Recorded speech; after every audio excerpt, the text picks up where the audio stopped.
আসসালামু আলাইকুম everyone, welcome to my channel Saima's kitchen.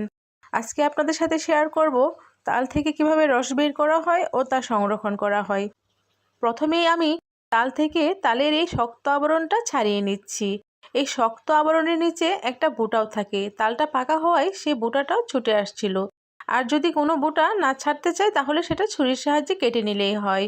যেহেতু এখন তালের ভরপুর মৌসুম চলছে, তাই আমি একটু বেশি করে তাল নিয়েছি তালের রস সংরক্ষণ করে রেখে দিব বলে। আমার এখানে সবগুলি তালই মোটামুটি পাকা ছিল, তাই শক্ত আবরণটা সহজেই ছুটে এসেছে। একটা বোঁটা ছিল যেটা শক্ত ছিল, সেটা আমি ছুরির সাহায্যে এভাবে কেটে নিয়েছি। আপনারাও এভাবে ছুরির সাহায্যে কেটে নেবেন। তালের উপরে শক্ত আবরণ ছাড়ানো হয়ে গেলে এখন একটা একটা তাল নিয়ে আমি এভাবে উপরে শক্ত খোসাটা ছাড়িয়ে একদম ফেলে দেব। এই শক্ত খোসাটা ছাড়ানো খুবই ইজি, তবে হাতটা একটু পিচ্ছিল হয়ে যায়, তাই আস্তে আস্তে ছাড়িয়ে নেব। আমি যেভাবে দেখাচ্ছি ঠিক সেভাবে আপনারা একটা একটা করে তালের উপরের এই শক্ত খোসা ছাড়িয়ে নেবেন। আমি এক এক করে সবগুলো তালের খোসা এভাবে ছাড়িয়ে নেব।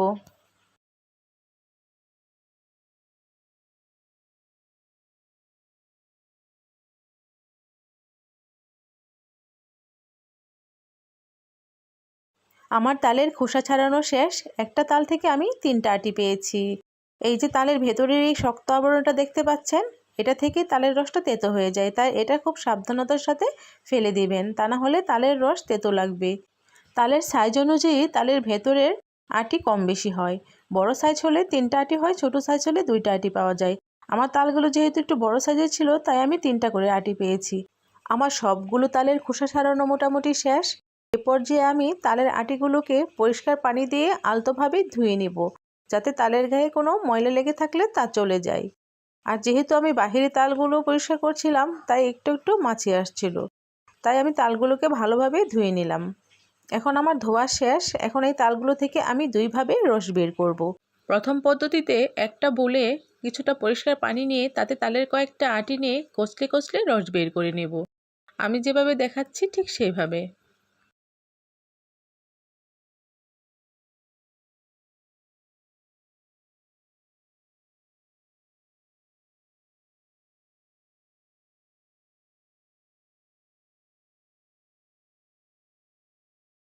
সবগুলি রস বের করা হয়ে গেলে একটা চালনির সাহায্যে চেলে নিলে তাতে আর কোনো ধরনের আঁশ অবশিষ্ট থাকবে না। আর এখন আমরা যে রসটা পেলাম তা কিন্তু এমনিতেই খাওয়া যাবে না। এই রসটা জাল করে ঘন করে নিতে হয়। আর এই রসটার সাথে চিনি, দুধ আর নারকেল মিশিয়ে জাল করে তালের পায়েস তৈরি করা যায়। তাছাড়া চিড়া দিয়েও খাওয়া যায়। এখন আমি অন্য পদ্ধতিতে তালের রস সংগ্রহ দেখাবো। এই পদ্ধতিতে আমি তালের সাথে কোনো রকম পানি ব্যবহার করব না। তালগুলোকে একটা চালনিতে ঘষে ঘষে তালের রস বের করে নেব। এভাবে তালের রস বের করে জাল দেওয়ার কোনো প্রয়োজন পড়ে না, সরাসরি পিঠাতে ব্যবহার করা যায়। আমি যে চালনি দিয়ে রসটা বের করেছি তাতে একদম ছোট ছোট ছিদ্র ছিল, তাই এই রসটা বের করার পর আমার আলাদাভাবে ছেঁকে নেওয়ার কোনো প্রয়োজনই পড়েনি।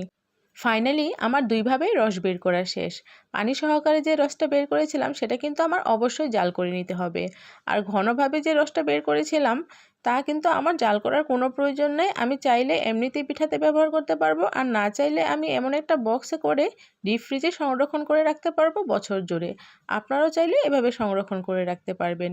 আমার ভিডিওটি কেমন লাগলো তা অবশ্যই জানাবেন। আর আমার চ্যানেলটি সাবস্ক্রাইব করে পাশেই থাকবেন। আল্লাহ হাফেজ।